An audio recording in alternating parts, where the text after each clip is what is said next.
यह है टोरंटो का डाउनटाउन, बिल्कुल सीएन टावर भी इससे ऑलमोस्ट 20 मिनट्स वॉक पे है। यह है फ्लाईओवर यहाँ का, आप देख सकते हैं कंडीशन इसकी किस टाइप का है। ये हालात हैं यहाँ के फ्लाईओवर्स के, बिल्कुल डाउनटाउन सेंटर है ये, टूट फूट का शिकार है सब।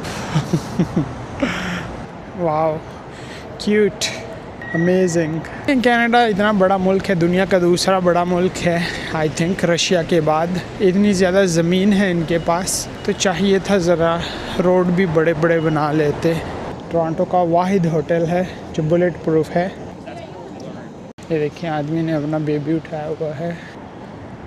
ये क्रिसमस का डेकोर हुआ है। हाय पपीज़। नॉर्मली यहाँ पे फाउंटेन चलता है, काफ़ी सारे डॉग्स हैं, डॉग पार्क है ये। और ये यहाँ पे हाथ निकले हुए हैं ज़मीन से।